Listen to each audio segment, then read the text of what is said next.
Thanks for joining our latest Dysgraphia Life webinar. I'm Jennifer, the president and founder of Dysgraphia Life, and I'm thrilled tonight to welcome Michael Greschler to our webinar. You can read his bio. You may have read it on the registration page for the webinar or on the website, but what I want to tell you is that the reason we're really having Michael here tonight to talk to is I got to see him speak once already at the Learning Disabilities Association of America conference. And what I was really impressed with was not only the description of executive function and how it's important for so many different things, but in our case, specifically the importance in writing and in the process of getting the words from your head out onto the piece of paper.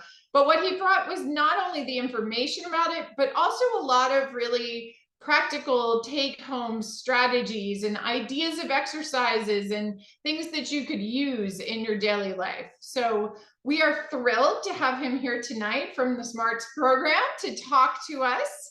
I'm going to let him kick it off and get started. If you have questions during the webinar for Michael, we will take some questions at the end. Please put them in the question and answer box. You can usually upvote in the question and answer box, and we will be taking those questions at the end. So please put them in there. And with that, Michael, welcome. And we are happy to have you tonight. Go right ahead. All right, let's do it. I'm so excited to be here. I really appreciate the chance to talk about, we're so passionate about executive function, and I think the connection between EF and writing is really hasn't gotten the attention that it truly deserves. So today we'll be exploring that relationship, just thinking about some of the topics we want to cover. We will spend a little time on what is executive function? It's $1 million question, and the answer to it is really important to empowering parents, teachers, adults, students. Then we'll talk specifically about the relationship between executive function and writing. We'll kind of zoom back out and be like, why is it that whenever we talk about executive function, we're talking about struggles and challenges? And then we'll look at what does the research say is a best practices model for teaching executive function. And I'm going to share one of my favorite strategies for outlining to help you kind of internalize that best practices model. And then finally, we should have some time for Q&A. I am notorious for packing way too much into my presentations, but I worked really hard to make sure there's time for Q&A. So if I do make it, everyone please email my boss and tell her that I actually was able to do Q&A this time. Here's where I'm coming from. I work for this organization called Research ILD. It's a nonprofit in Lexington, Massachusetts, and executive function is at the heart of what we do. We believe that EF strategies empower kids, empower parents and teachers. So that's really the heart of our mission. Lynn Meltzer, that is my boss, who you're going to email and say I did a good job. She has been talking about executive function for a long, long time, coming from places like Children's Hospital and Harvard, bringing it into schools, decades ago before people were really talking about it. She's written a lot of great books on executive function. If you're looking for one that's very practical, I would recommend that green one, Promoting Executive Function in the Classroom. Some great stuff there. But also check out our websites. I think Jennifer gave you some resources that I have. I am the director of the SMARTS program. SMARTS is an executive function strategy instruction curriculum. We have curriculum for elementary, middle, and high. So we have K-12 EF solutions. We believe in direct instruction of strategies. A lot of the kind of research and application you see today are coming from the heritage of that curriculum. If you're someone who's interested in EF curriculums, there are free lessons you can check out on that resources sheet. But even if you're not, I think you'll find the information we cover today valuable. And if you are a parent joining, we actually have created an executive function program for parents to do with their kids, which is something that you don't see a lot of. And we're really learning a lot about how much work there is to be done to support parents. Parents are on the front line of many executive function challenges, and there's not a lot of practical, easy-to-use resources at their disposal. So once again, there's a free lesson if you want to check it out. Regardless, though, I hope you will love what we talk about when we talk about executive function today. So here we are. This is that $1 million question, like I said. Executive function, what is it? And it's, I don't know if you know that story of the elephant. There's blind people touching an elephant, and one says it's a palm tree, one says it's a rope, one says it's a snake. Executive function is kind of similar. It's something that was kind of co-discovered, co-created by neuroscientists looking at brain function, cognitive psychologists looking at problem solving tasks, and educators looking at what's going on in my classroom. And while I love my neuroscientists, just because someone has an fMRI does not mean they know more necessarily, right? Like if you're a researcher, wonderful. I hope you take beautiful pictures of the brain. But if you are a parent or a teacher or an adult coming here tonight, I want you to learn that executive function is something that you know very well. Okay, it's something that kind of surrounds your work with your students and your children. Now, all researchers coming from all those different places agree that executive function is an umbrella term. It's an umbrella term for many different processes in the brain that we use to set goals and break them down, right? And different EF researchers have different number of EF processes, right? Like Phil Lazo at University of Minnesota says when you're really young, there's one EF, and that is inhibition. I'm going to eat that cookie. Let me wait before I eat that cookie. And that's an EF process. We can all practice at times. Russell Barkley and Tom Brown are two famous ADHD researchers. One says there's 7 EFs, one says there's 9. Oh gosh, this guy George McCloskey, who will blow your mind, he's amazing, but he says there are 39 executive functions. So I love all that, but I don't have time for 39 executive functions. So I'm going to talk you through the 5 executive functions that Dr. Meltzer has kind of researched and studied that's part of our program. And as I go through each one, I really want you to be thinking about where do you see this in your work with your children or your students or your own life? Where do you see these things? Because we're going to do a little activity once I get through them all. So I'm going to start off at the top, which is organizing. So organizing is probably one of the most visible and well-known of the EF processes. A lot of people are Googling, executive function strategy, messy backpack, executive function strategy, dirty room, right? So that when students struggle to organize and categorize and prioritize their stuff, we call that the exploding backpack. Let's not judge because as adults, we probably have experienced that themselves. One time I had 30,000 unread emails. How did that happen? Don't ask me, right? But it's not just organizing materials and things. It's also organizing time, the ability to set a schedule and prioritize. And very relevant for this webinar, it's organizing information. What's the main idea? What are the supporting paragraphs? Where does the evidence go? So organizing is creating those categories to fulfill your goal. Moving right along to goal setting. Goal setting is another thing that's really at the heart of executive function. You need to know what your goal is and break down the steps to get there. That's what executive function is. If you don't know where you're going, then you're not using executive function, okay? Most students go straight to long-term goals. I want to be a professional athlete. I want to be a professional YouTuber, right? And I hope one of my students gets famous one day. That would be awesome for me and for them.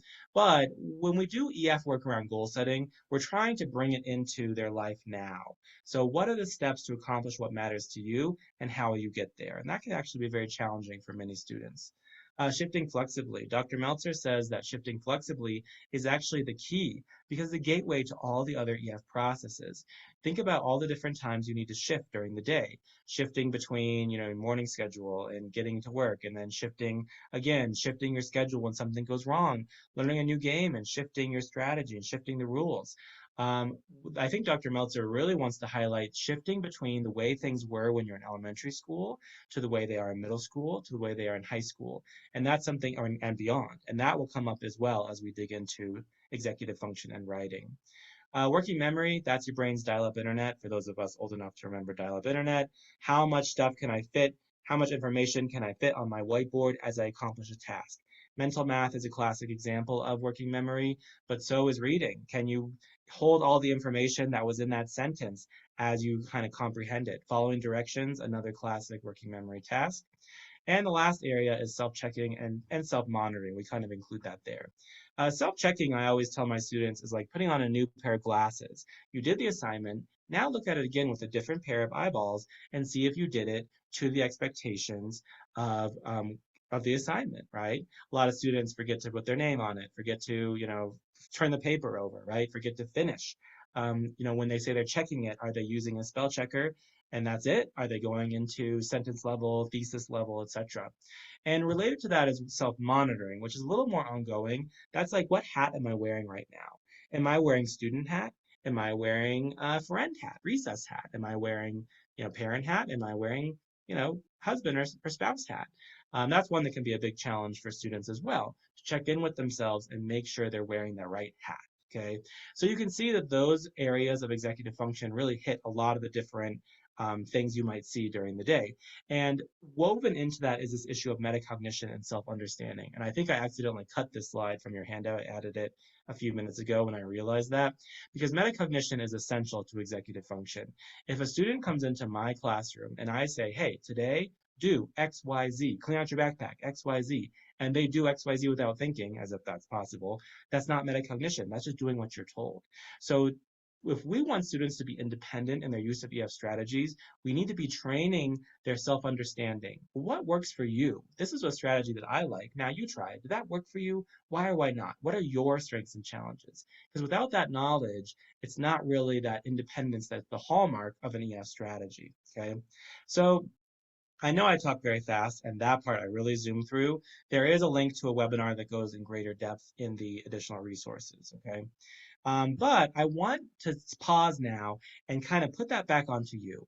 What do you see when it comes to executive function in either your work as a parent, your work yourself, your work as a teacher? I want to know what you think. And we're going to play a game now, and it's like categories, but it's also entirely different than categories. So in categories, you win by thinking of something that no one else thinks of. So we're going to play a game that's actually called cluster gories. In cluster gories, you look and see what do people have in common. This is actually a super fun game that you can play in class or small group, like top 10 holidays. So if 20 people say Christmas, then you get 20 points. Everyone gets 20 points. But if only one person says Arbor Day, then you don't get any points for Arbor Day. So we're going to see if we're all thinking about the same thing when we say, when we talk about executive function. So open up, you should see a link in the chat. And I just want you to type in a couple things that you see related to each one of those EF areas. So in your work with your kids or students or yourself, where do you see thinking flexibly? Where do you see setting goals? And where do you see organizing and prioritizing? And we got to go fast. We got a lot of stuff to cover. So now your responses are anonymous. I will not know who said it. Don't worry. You don't see the link? Oh, thank you for saying that. Oh, let me try this again. How about now? See it now? All right. Whew, good. Let me put it again. All these friendly people are saying yes. Thank you so much. The panelist thing tricked me up. So thank you for that. So go ahead, open that link, and you got like 45 seconds. Go, go, go. Your responses are anonymous. I'm never gonna, point out, oh, that's wrong. This is really about what do you see? You see EF every day. So go ahead, open that up, and let me get the thing ready. Okay. See a few responses coming in. Give me some examples of where you're seeing those things. Where do you see kids have to think flexibly? Where do you see them have to set goals? And where do you see them do their organizing and prioritizing? 30 more seconds. Okay.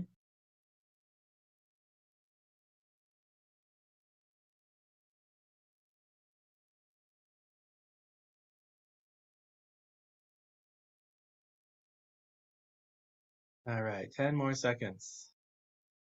Ooh, some great ones coming in. Good, good, good. And yeah, if you like typing them in the chat, that's fine too. All right, 5, 4, 3, 2, and 1. All right, so let me set up we're going to look at the first round, which is cognitive flexibility. And let me just set up something on the computer, and then I will switch my screen. So here we go. All right, so here's what you all said for cognitive flexibility. Look at that, the big one is change. Anytime we have to engage in change, we need to engage cognitive flexibility. Scheduling, awesome. How interesting that sun popped up. A lot of people are mentioning their sons. We don't have time to really dig into that a lot, but we can see that some parents are worrying. Routines, transition, thinking carefully, different subjects, math being a big one, writing, not surprised. Transitions like recess and reading. Awesome, awesome, awesome. All right, let's keep going. Now I'm going to show, oops, that's round 2. Here we go. All right, so now you can see how the sausage is made, but this is just a free word art generator, but I think it's so interesting. Okay, this one is goal setting. Where do we see goal setting? Writing, absolutely. What am I writing about? What are the steps to get it done? Why does this matter to me? A part of doing essays that is not often addressed. Projects, absolutely, very good. Reading as well, especially independent reading, great. Goals, absolutely. Managing your own time. What's your goal for your time? Oh, good. Doing great. Okay, we got one more for round one. This one's organizing and prioritizing. So let's see, what is our definition of where do students need to be organizing and prioritizing? Homework. Yes, good. Organizing, what is your plan to get your homework done or working independently, that completing work. And notice this is an area where there's a lot of expectations of independence. That's why it's called homework.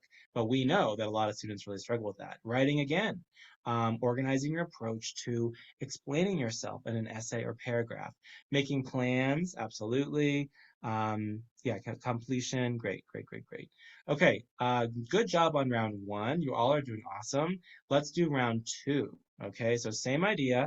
I'm just going to plop that in the chat and I really quickly go ahead and put in some tasks in the EF areas we haven't done yet.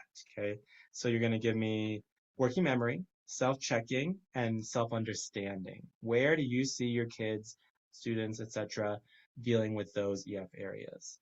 And we do have a lot to cover, so quick.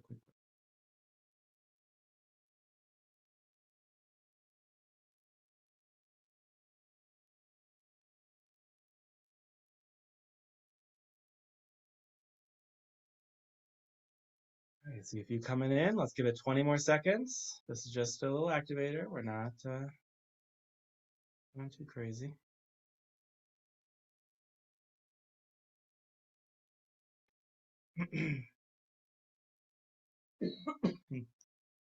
All right, 15 more seconds. These are teacher seconds, so they're pretty much whatever I want them to be. All right, 5, 4, 3, 2, and 1. Please hit submit if you have not already hit submit. Let me get that first one loaded. This is going to be working memory, and then I'll share my screen again. Okay, here's what we did for working memory. Yes, math is a huge one, right? Being able to shift, hold the numbers in your head, hold the calculations, etc. If students need to work on showing their work, that may not always be easy. It may not work or reduce the working memory demand. Directions and reading are big. Comprehension, right? Holding those thoughts in there. Recalling things with a purpose, right? What can you remember related to the task at hand? Excellent. Very good. Okay. Is this it? Yes, this is it. Self-checking and self-monitoring, that's a big one. These are really big tasks, but I hope we're finding it interesting. What's coming in here? I'm finding it interesting. All right, this one is self-checking and self-monitoring. We see work, the ability to check your work, stay on top of your work. Absolutely. Once again, there's that level of independent expectations that can really disrupt a lot of kids. Reading, editing, a huge one. Do they know how to edit? That goes along with that writing one down there. Ooh, learning from mistakes. That's excellent. Very good point. Like, how can you go back and catch your own mistakes? It's not easy for many of us, let alone for, growing learners. Math, tests is a huge spot, but also homework, spelling, a very common challenge for many of our kids. Absolutely, very good. All right, you guys are doing great. And last one, that was round one. Here's round two.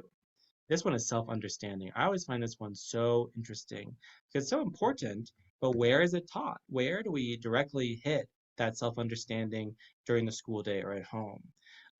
Reading, awesome. Knowing what your strengths and challenges in reading, right? Emotions, a big one. Identifying your emotions, understanding your emotions, being able to regulate your emotions. That sense of self is huge. I love that that one is in there too.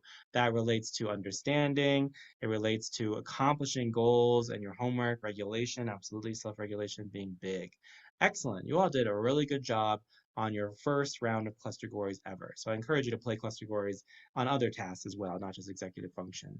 But like you named so many powerful things. So think again about all those things we just talked about.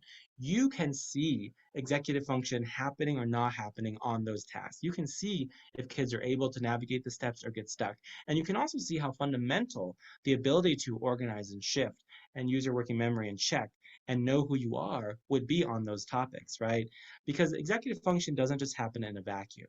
When kids are stuck, when they are not able to engage in those EF strategies, it's not just EF that suffers. Students who struggle in school often have very unrealistic self-understanding, either very global, I'm awesome, everything's fine, or very global negative, I can't do this, I'm not smart, I can't do it. And their self-concept, their belief in their ability to succeed goes in the toilet, and their motivation and effort go down. So when we talk about executive function, we're really talking about training all those things, helping students understand who they are as learners, to believe they can be successful, and to know that their effort will pay off. Because we're not just worried about a spelling test when they're 9 years old, although sure, that's important. Executive function are really your adult superpowers. If you think about those EF areas in your own life, you can see how they're so fundamental to your own success and maybe some of your own challenges as well. I tell my students that's why adults run the world and teenagers don't, because I'm able to get my taxes done, fix my car, try to eat healthy, read some books for fun, manage my time, right? These are things you come into as you get older, and we want to set our students up for that. Adele Diamond, who's like fantastic EF researcher. I just love her. She says, and she's done a lot of EF studies, and her stuff is pretty accessible if you Google her. She's also a really articulate New York lady, so that's kind of fun. She says that strong executive function predicts success, happiness, and health in life from preschool through university. So it's not just about that spelling test. It's about that long-term growth and success. Okay, and that's why we're here today. So as we wrap up this What is EF section, I just want you to remember that executive function is key to so many moments of success in learning. It happens every day in school and out of school, and it's intimately linked to executive function or to your self-understanding. EF and self-understanding are best friends. But there's nothing magical about it. It's not rocket science, okay? And if you are a parent or teacher, you know as much about EF of your kids and your students as any researcher out there. Okay, you see it or don't see it every single day. Now let's take a little second just to talk about the interconnection between EF and writing, all right? Is executive function part of writing? Yes, it's obvious. However, if you look at writing instructional materials, that question might be a little fuzzier because writing instruction materials don't always address executive function. And even though most teachers would acknowledge that EF is part of writing, a lot of times it's kind of hidden, right? The need to organize ideas, to sequence the steps, to check and edit. And that can be a big problem. And I think that problem is worse when students are just starting out. When we look at the basic writing skills, handwriting, spelling, typing, capitalization, punctuation, sentence construction, a lot of instruction in those areas is very rote. It does not activate that self-understanding. It does not break down strategies for students in the way that it could. So in students' earliest experiences with writing, there is no sense of you need to use strategies, you need to shift. You need to think about what goes well for you and what's hard for you. And so even if that instruction does come in maybe in middle school or high school, students may have been locked into this mentality that writing is an automatic process that doesn't require thinking carefully and strategies. Writing has this magical aura. They think it's just going to pop out of their brain, done and polished and perfect. And I think some of those mentalities start early on. Because successful writers absolutely need to shift. They absolutely need to use their basic writing knowledge, their knowledge of specialized types of writing, their knowledge of the steps of writing in order to be successful. Those steps of writing are something that drive me bonkers working with my students. Like, I don't need to outline. It's like, okay, you're just going to start writing and it's just going to like by the end of it, you've proved yourself wrong. I mean, come on. Those steps of writing are fundamental, but a lot of students haven't been taught why or how they're going to navigate it on their own. So I think there's a lot of work to be done in the integration of EF and writing. There is some great research and work being done already. I'm not trying to get down on English teachers out there. English teachers make the world go round. I'm married to one. But anyway, you can see how this model shows executive control is what allows you to grab all those different pieces. Here's a book I would 100% recommend if you're a teacher, is The Writing Rope by Joan Sedita. She's fantastic. She worked at Landmark School for decades, which is a school for kids with LD, and she left and started her organization called Keys for Literacy, I believe. And she kind of developed this, I don't know if you know the reading rope, which says you need to combine phonology, syntax, etc., in order to be a successful reader. So she's doing the same thing. You need to be able to navigate, you need to be able to combine your knowledge of syntax, craft, spelling, in order to answer critical thinking questions. And executive function is what allows you to combine those things, to weave those things together. All right, so it's a good book for you. So as we get into the meat of, okay, how do we support students? Remember that executive function is crucial to successful writing. It needs to be brought in as early as possible, and we'll be looking at best practices later on. And it needs to be taught explicitly. Okay, so we're going to take a second and just talk about the challenges we see when it comes to executive function, right? Because by now you're like, oh, Michael, I love executive function. It's the best thing ever. It's adult superpowers. We do it all the time. But to be honest, if we were all honest with ourselves, a lot of us are here because our children are struggling with EF, our students are struggling with EF. Psychologists on neuropsych reports are telling us the problem is executive function, right? So why is it, if these are adult superpowers, why the heck are we always talking about struggles? Okay. And I want to be very clear that the struggle of executive function has nothing to do with intelligence. And I hope you all know that and believe that, but a lot of our students don't. They take their EF struggles as signs that they are not intelligent and not capable. And that could make me cry, That's not fair to them and to what the world needs from them, okay? I'll say I could go on, but I won't. A paradigm that my boss, Dr. Meltzer, uses for executive function is this concept of a clogged funnel. A clogged funnel is when it's all there, right? They were able to do it in discussion, or they did it once on their homework or a quiz. But when it comes time for the test, when it comes time for the big event, something gets stuck and nothing comes out. Executive function is all about producing expression. And so if the funnel is clogged, nothing's coming out, then executive function is blocked. They're not able to use the front of their brain to solve a problem, okay? And we need to understand where those clogged funnels are coming from.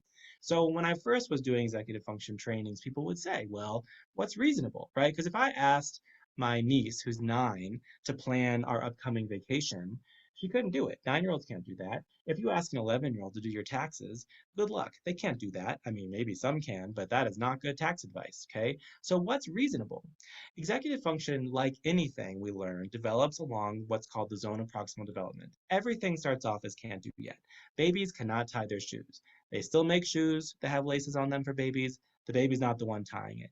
In the can't do yet phase, an adult is doing it for you. I'm going to tie your cute little shoes, my cute little angel. When they get a little bit older and they're developmentally more capable, that's in can do with support. A mentor, a teacher, an older peer will show them how it's done. We'll model it for them. We're doing it on the coffee can with thick laces, and we're telling stories about bunny ears, okay? And they do it with us. And after a couple tries, it gets better and better and better. And now I can tie my own shoes independently. I don't need it anymore. And executive function follows that same route, okay? So I'm going to ask you to take a stab at this because we're talking about writing. I'm going to break down one very specific piece of writing, which is organizing information in a logical manner. And I want you to tell me where, when in a kid's life, should they be able to do that? Now, it's a super evil question because every child is different. But remember, your answers are entirely anonymous. So I want you to go through here and tell me, can a kindergartner organize ideas into logical order? Can't do yet. With support, can do independently. Second grader, on. So open the link in the chat, please, and go ahead and type your answers in there. And you got to go quick, quick, quick. And I know it's a not fair question. It probably makes you feel a little gross to even talk about should, but I want to see what happens. So you got 10 more seconds. Go, go, go. I'm going to take a sip of this delicious iced tea.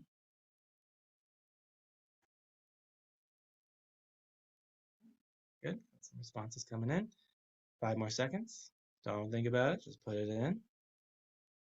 4, 3, 2, 1, and 0. All right, here we go. Let's take a look at what we got. I love Google Forms because it creates these great pie charts. So we said in kindergarten, a lot of us said a kindergartner cannot organize logical ideas in a logical way with, and then some of them said with support. Only maybe one person said independent, right? So most of us are saying that's beyond in kindergartners. Maybe with support they can handle it, okay? In second grade, notice it jumps a lot. Most of us say a second grader could do it if we support them. And even some of us said they could do that on their own, right? And then a few people are still like, ooh, not quite yet, all right? Now in fifth grade, look at this, so interesting. In fifth grade, independence is growing big, right? We're about to end elementary school, where almost a half of us say they can do it independently, but still one person is saying they can't do that yet, okay? In 7th grade, can't do yet, out the window. Independence is looking big, and we still have some people saying with support. In 9th grade, 90%, okay? And in 12th grade, 100% of 12th graders should be able to organize their ideas in a logical manner, okay? And that's pretty common. This is an example of a teacher's example. This is on multi-step directions. So notice different EF area, but the pattern is almost identical, okay? So as students get older, our expectations for independence go up. Okay, we want our students to be able to independently navigate the tasks they're being asked to do. So now think about 12th graders you know. Have 100% of 16 and 17 and 18-year-olds been able to organize their ideas for a research paper or their college essay without any support? And if you're really honest with yourself, I'm sure you're thinking of a kid or two who could not, and maybe you're a little worried about them heading off to college, right? This doesn't work for all students, so why not? Where are those clogged funnels coming from? Now, when we talk about the development executive function, there are different components: biology, developmental stage, and context. Every brain is different, and some brains are more prone to EF challenges than others, right? So, dysgraphia is a great example for that. If you have a dysgraphia diagnosis, then you are prone to struggle with the EF demands that involve writing, right? And that could be sequencing, that could be the organization, could be spelling, could be handwriting. All those things you might need more support. And that's also true for attention challenges like ADHD. Some people say ADHD and EF challenges are one-to-one. Tom Brown says ADHD is an executive control disorder. So a student with ADHD is prone to EF challenge. Trauma, a lot of trauma can make it very hard to fire up the front of your brain. You're always in fight or flight mode, and then developmental things like fetal alcohol syndrome as well. However, all students get better at executive function as they get older. I work with a lot of kids with ADHD, and they really can struggle with their planners, and they struggle with the goals. I'm like, when I see you in 20 years, you're going to be finding this much easier. You will come into your adult powers as you get older, period, okay? Look at me. That's me as a baby. That's me as a handsome grown-up man now. What I can do now as a handsome grown-up is very different than what I could do as a baby. The brain gets stronger. The brain gets more efficient and interesting, all right? That's true for all of us, right? And a neuroscientist will tell you what's going on, right?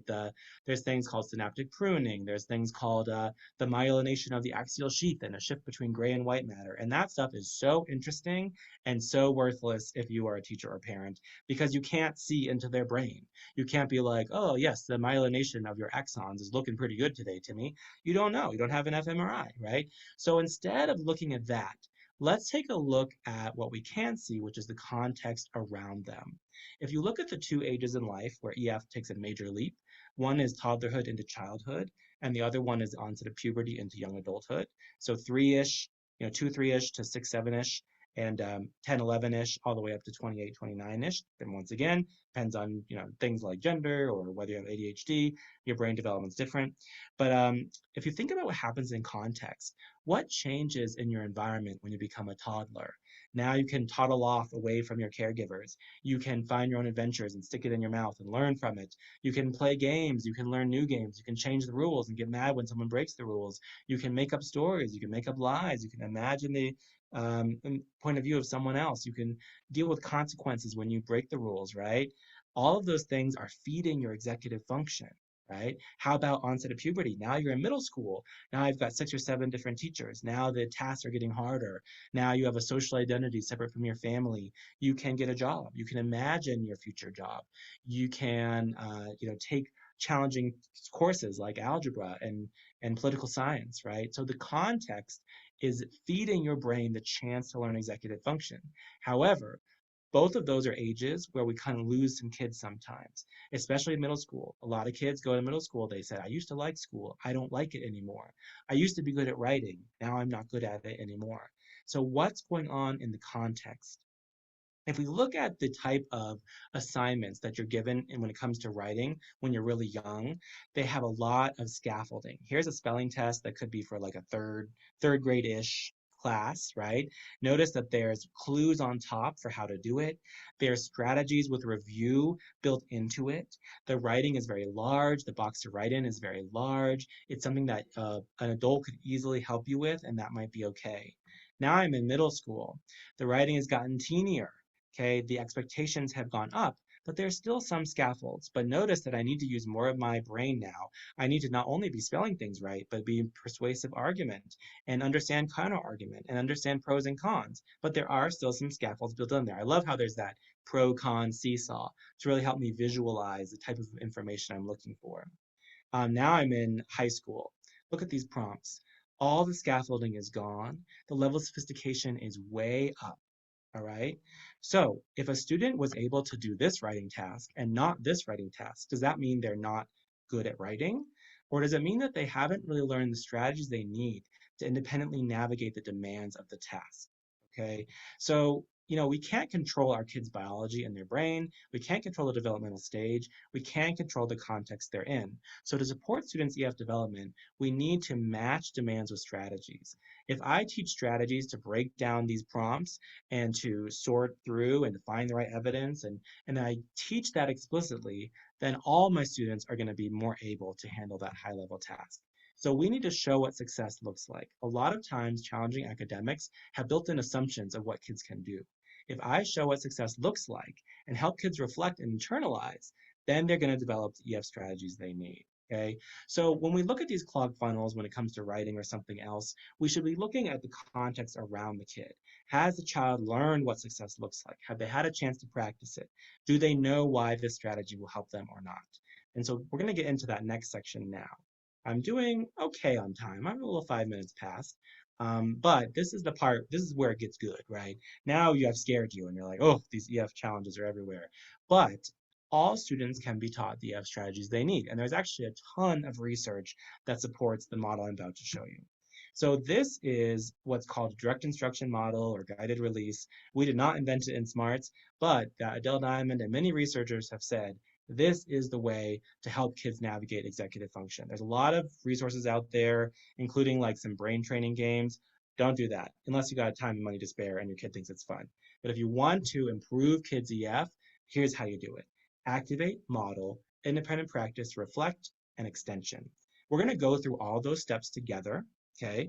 And I'm going to try to talk, because I know a lot of you aren't teachers, so I'm not saying you need a whole lesson plan, but each one of these stages has unique value to boosting kids' EF. So I'm going to talk through those with you. And we're going to do a strategy together, okay? We're going to do one called BOTEC. This is a strategy you can use to sort and categorize information to express things in a logical order, just like we just talked about on that activity, okay? So here's what I'm trying to teach kids. How do you sort and categorize information? How do you use that to brainstorm? And then how do you create a paragraph or essay out of it? This is actually coming from my elementary curriculum, although I use this strategy with middle school, high school, and college all the time. So an activator, this is the secret weapon that I think a lot of us miss. If I tell a kid, yeah, you never outline. Why don't you outline? Don't you, what's your problem, right? I mean, we would never say that, but that might be how a kid hears it. How about backpacks? Like, oh, your backpack's so messy. If you go straight into that, you've set up a confrontation, and kids love a confrontation, right? Like, that's my strategy. I like it that way. So an activator gets us all on the same page. Okay, it gives us a chance to talk about the issue in a way that's non-threatening and fun and connected to their life. Okay, so the activator that I'm going to do is I'm going to tell my students about pockets. A pocket is, who knows what's in a pocket? It's like a treasure chest. Like, what could we find in there? That could be quirky. Let me show you this pocket. I see a stethoscope, a prescription pad, a Band-Aid, and a thermometer. Whose pocket could that be? Could be a doctor, could be a nurse, could be, someone working in a hospital, right? Interesting. How about this pocket? I see a compass, a water bottle, a pocket knife, and a map. Whose pocket could that be? I love this one because I've heard things like it's a Boy Scout, it's an 8 Ranger, it's like this person in Idaho is like, that's what my dad has in his pocket every day, right? So if they can name the pocket and explain why they put it, they're starting to explain things in a logical way. I'm explaining that category to you, okay? And then fidget spinner, Pokemon card, Lego, and candy. That's a kid. Oh, it's getting to be a kid a few years ago. You don't see those fidget spinners as much as you used to. But I'm using this idea of pockets to explain that categories are all around us. Then I'm going to be like, you should really learn how to use paragraphs, kid. But we're starting off with pockets, okay? At the upper level, I don't do pockets because that's too babyish, right? I'm giving them a whole bunch of nouns and saying, organize those. Organize those into pockets yourself. Or I call them categories. I don't call them pockets for older kids. But you can do that sifting and sorting with just, plain old words. It doesn't have to be cute little drawings. Also, I don't know, the new Wordle in town, for those of you who love those sorts of games, Connections on the New York Times, it's a free game you can play. They give you a whole bunch of words and you have to guess the four categories. And here's what I did today. Notice I beat it in the end, but the first time I had a lot of trouble. So playing around with categories, right? Categorizing information is all around us, and we're just having fun. No one's taught me anything yet. We had a good time, and then we talk about it. How did you decide those categories? Oh, I picked something that was useful or obvious. Oh, I had to shift because I didn't understand that this could be in a different pocket. So by playing a game with it, now I've kind of framed this idea that you can put information in categories. Now it's time for direct instruction. Okay, so as a parent, sometimes you might see a kid totally frustrated and blocked. Don't go straight into telling them what to do. Instead, a little bit of activator. Like, what happened there? What if we try a different way? Let's play a silly thing. Now I'm going to model. I'm going to show what success looks like. Okay. When you model, you need to break down the steps. If you just show the finished product without showing the steps, you're not allowing the brain to absorb that executive function. And good teaching of EF strategies involves different formats. Maybe the kid is doing it with you. If their hands are active, they're more likely. I could be talking, I can be showing, I can be doing, in all different ways. So we are going to learn the strategy together. It's called BOTEC. So BOTEC is a way that we can take information and make it useful.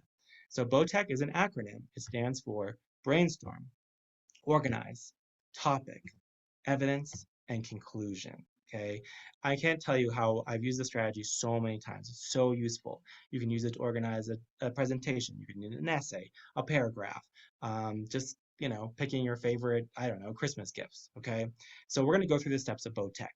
I was going to do it all together, but there's a lot of you and I want to make time for questions. So I'm just going to talk my way through it. I hope you'll find that useful, and please forgive me, but I swore I would get to questions, so I had to do it. So the first step is brainstorm. This is a step that a lot of students skip, especially students who get stuck on writing. This is a great way to unclog that funnel. So in my sample prompt here is like, what makes summer so great? So I don't know, if you want to toss some answers in the chat, you can. What makes summer so great? Time with your family, a chance to travel. I love hot weather. I like going to the beach.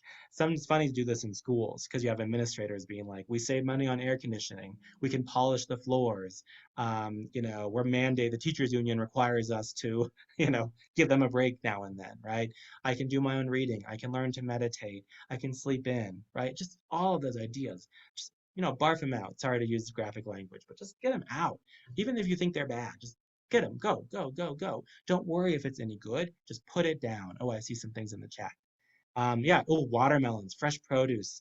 Getting air conditioning, ice cream, swimming, freedom, novels. Great, nice, good. We just have this great brainstorm of summer stuff. Then we go through and find our pockets, okay? And once again, for older students, we just call them categories. Think about that.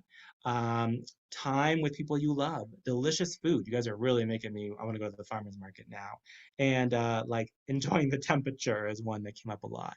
Think about that. 3 paragraphs are coming together. Delicious food, time with fun people, and temperatures you can enjoy, which is a funny one, okay? Once you've identified your categories, you go back and you pick your topic for each one. So delicious foods. Summer has the best foods around, okay? Time people you love. During summer, you have more time. You can spend time with people you like. And temperature. During summer, you can get the heat and the cold, which is really fun, okay? Then you pick your favorite evidence. We said summer has the best food around, tomatoes, watermelon, and fresh corn. We said that you can spend time with people you love, seeing your friends, going on vacation with your family, okay? And we said the temperatures are great. It can be hot. It's like 90 degrees in Colorado right now. It can be cold. I love going to the movies to get the air conditioning. By going through this step, we're creating categories with evidence underneath them. You're creating an airtight organization of ideas for the writing that you're doing. And then conclusion, bring it all together. One sentence that mentions the 3 things you have to do. Voila. Okay, you created an organized thing. Now, we did it together. I didn't say go do a BOTEC by yourself. Okay, I said let's do it together, guided instruction. Now, independent practice. In independent practice, they get a chance to try it, but this does not mean go out into the wild and try it.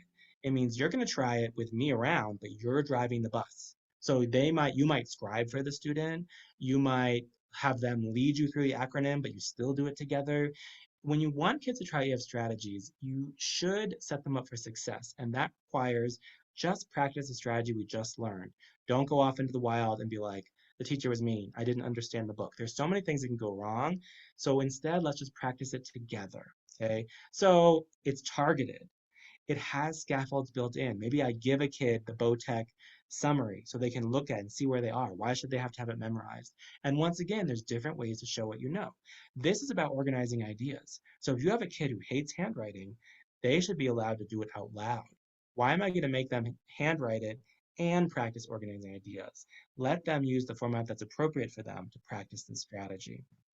So independent practice in our lesson, we give them BOTEC again, and we give them another prompt. And I usually let my students pick pizza, Super Bowl, the best clothes, which kids have strong feelings about. I was born in the 80s, all right? Best food for a snack, best pet to have, right? Totally like harmless. You know, is there really if you want a lizard versus a cat versus a dog, I mean, get into it, but it's not going to like hurt you academically, okay? But I'm letting them practice it while they're looking at BOTEC.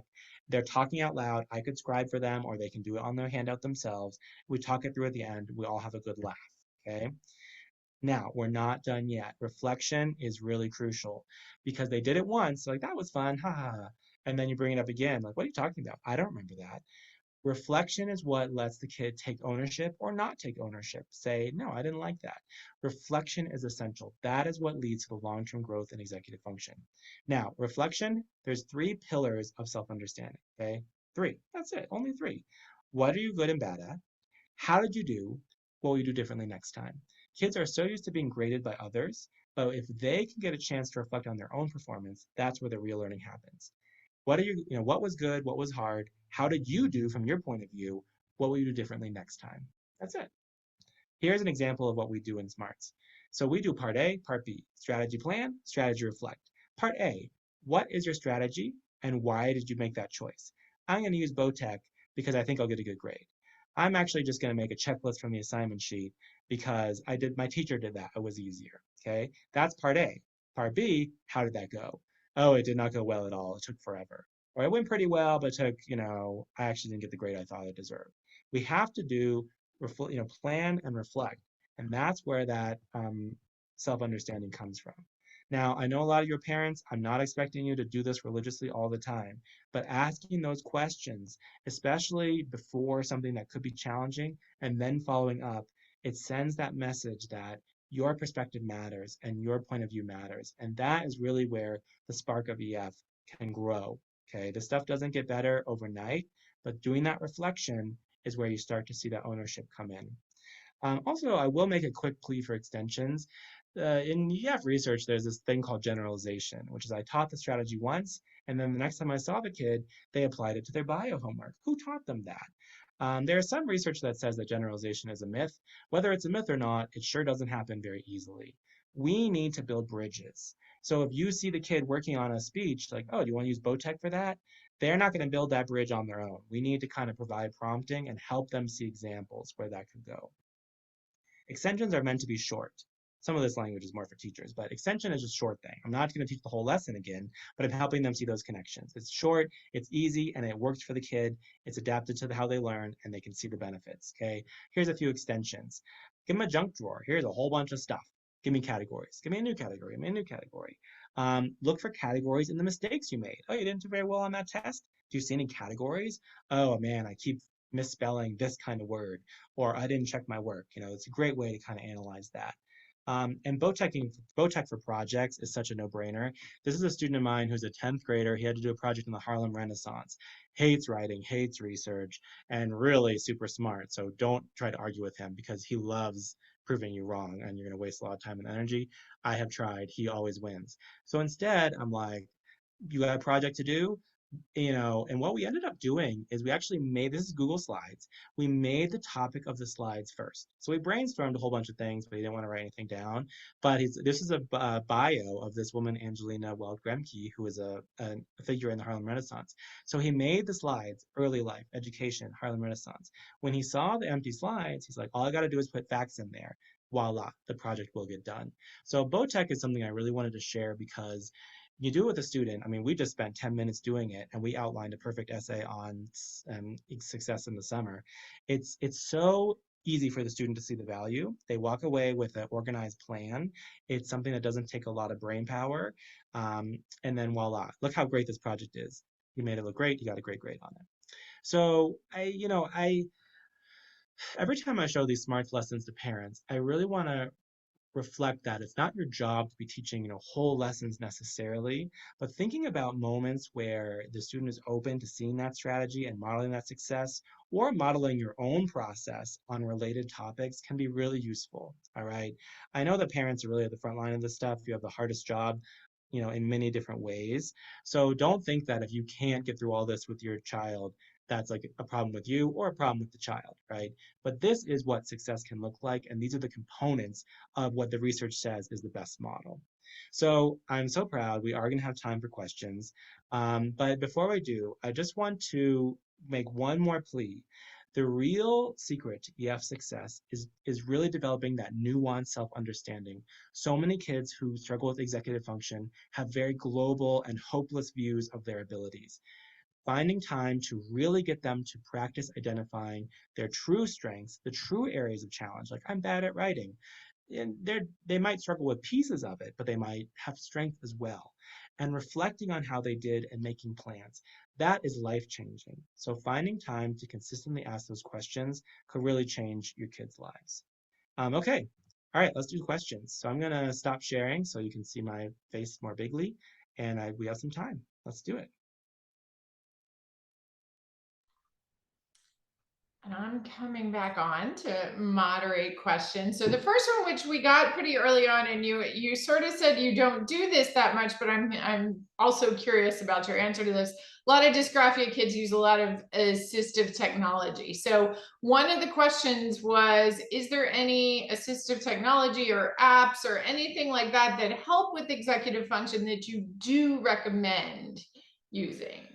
Um, a technology can be such a double-edged sword, right? Like it can be so powerful, and especially if you think about what it used to be like when we were in school.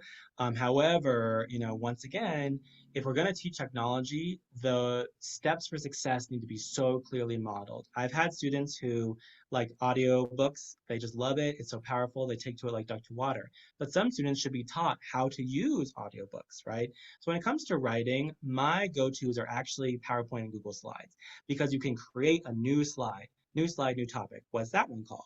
New slide, new topic. What's that one called? It's not often considered assistive technology, but I really see that make a big difference for my students. I wish I was more expert in assistive technology. I know that Microsoft, I mean, I don't know what happened in the last 5 or 6 years, but they are major leaders in assistive technology, and it's all built into their existing products. Bing, PowerPoint, OneNote. So actually at the LDA conference where I met you, Jennifer, I saw an amazing talk on that. So if you are interested, I would kind of look into some of those Microsoft topics, but whatever you use, make sure you model, same thing, Activator. What technology have you tried? What do you think of it? Show what success looks like, let them practice it in a stress-free way and reflect. Use on that project, how did it go? But I do wish I had more specifics. So if anyone has more ideas, I would love to hear it. Right? That's great. Thank you. I'm scrolling through the questions. We have a couple about bringing these concepts into schools. Are there ways that as a parent you can bring them into schools, or are there specific either accommodations or goals for IEPs or similar that parents can write in or request to help strengthen executive function? Yeah, that's a great question. And so that's another of those areas that parents are so much on the forefront for. Sometimes, you are your child's biggest advocate in this area. So the first thing I would say is when it comes to challenges with writing or challenges in any academic area, see if you can get the teacher to spell out the steps for success because they're obviously not being spelled out in a way that your child is able to get them. One thing that really comes to mind is finding out what your homework is. I mean, whoever invented these homework portals probably thought they were like solving everyone's problems, but they've created a lot of EF nightmares for kids and for parents. Parents don't even know how to find the homework anymore. What are the steps it takes to find the homework? What are the expectations for a kid to stay organized, for a kid to use an outline, for a kid to edit? Spell it out for me. Because when you can see the steps, you can help your child engage with those steps too. When it comes to IEP and 504 goals, make sure that they are very specific.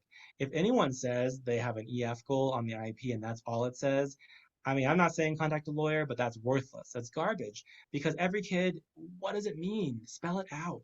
So executive function goals that are good say exactly what, where the challenge is and the steps the kid should be able to take. So for writing, for example, Timmy will learn how to use a graphic organizer to write a 5-paragraph essay. That sort of thing is better. The more specifics in there, the better. Yes, and yeah, and reach out. Also, I don't know if people are on Facebook and this and that, but if you have a specific question on there, put it up on Facebook because there are other moms and dads and educators out there who can give you models for anything under the sun. I learn a lot from parents on Facebook, frankly. Yeah.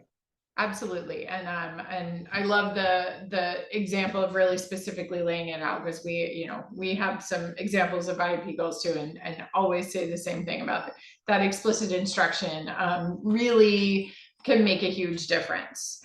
So one recent question is on teaching BOTEC explicitly, how long? And I imagine it's student and grade dependent, but how long do you teach it? How long do you expect to teach each step, like the guided practice?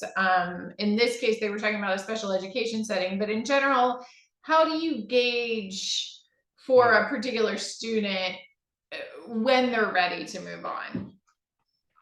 That's a really great question. And of course, like you said, there is no one size fits all answer. In the curriculum itself, when we talk about elementary, each one of those components, activator, guided, independent practice, and reflection, takes at least 20 minutes. But that's accounting for, letting kids kind of talk about what, their opinion, what did you do? What did you do? What did you do? With the middle school or in high school, I expect it to be a little bit faster. And one-on-one is even faster. But the sign that, it's important when you're teaching, and that, parents are teachers too, that there's a portion where the student is showing what they know. So like for that activator, if none of those pockets, if the kid is not able to name who that pocket belongs to for any of them, then they're not ready to move on. And I'm going to actually maybe try more manipulatives. Here's what's in my pocket, and here's why I think it. I'm going to model it for you.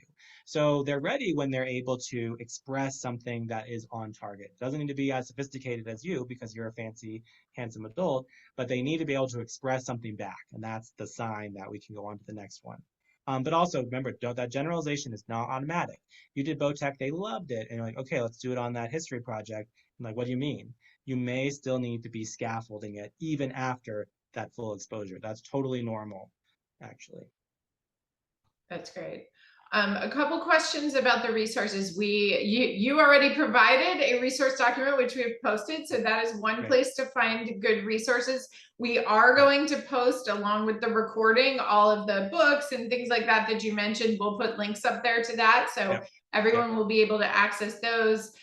In general, someone wanted to know, where do you find information about the best research-based strategies? Where should people go to look?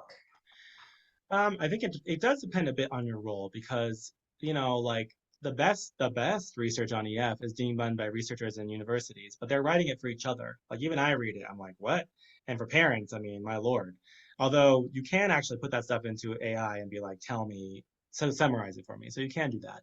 I know this is silly, but well, maybe it's not silly. I mean, those Facebook groups, because there are a lot of people out there finding those resources and sharing them. And if 100 other moms and dads liked it, then there's probably some value in there for you. So between those two things, I mean, I have a Google alert on executive function, so I get a little thing every day. There are some pretty great newsletters out there as well. There's one for SLPs and speech and language people are dealing with EF and writing and reading every day.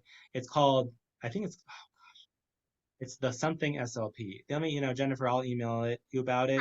It's a newsletter that summarizes really excellent research.